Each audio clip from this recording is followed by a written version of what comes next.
বন্ধুরা, আমি খেজুর। এই রোজা রমজানের দিনে আমাকে তো সবাই খেয়ে থাকো, শুধু স্বাদের জন্যই নয়, আমি অত্যন্ত পুষ্টিগুণ সমৃদ্ধ সুপারফুড যা তোমার শারীরিক এবং মানসিক স্বাস্থ্যের জন্য বহুবিধ উপকার করে থাকে।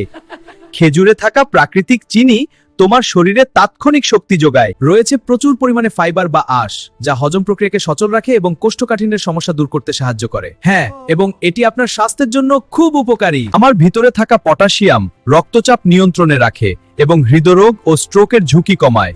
রক্তে খারাপ কোলেস্টেরল কমাতে সাহায্য করে। এছাড়াও রক্তশূন্যতা প্রতিরোধ করে হাড় মজবুত করে এবং আমার ভিতরে থাকা অ্যান্টিঅক্সিডেন্ট মস্তিষ্কের প্রদাহ কমাতে সাহায্য করে এবং রোগ প্রতিরোধ ক্ষমতা বৃদ্ধি করে। তবে হ্যাঁ, মনোযোগ দিয়ে শোনো, সুস্থ থাকার জন্য প্রতিদিন 2 থেকে 3টি খেজুর খাওয়াই যথেষ্ট। অতিরিক্ত খেও না, এবং যাদের ডায়াবেটিস আছে তারা কিন্তু বিশেষজ্ঞের পরামর্শ নিয়ে তবেই খাবে। আরেকটা কথা, অনেক অসাধু ব্যবসায়ী মেয়াদোত্তীর্ণ এবং নষ্ট খেজুর সরিষার তেল মেখে চকচকে করে নতুন ভালো খেজুর বলে বিক্রি করে। সত্যি? হ্যাঁ, দেখো, এরা চকচকে দেখায় কিন্তু ভেতরে খারাপ। সাবধান। সত্যি দারুণ তো। ওয়াও, শুনে খুব ভালো লাগলো।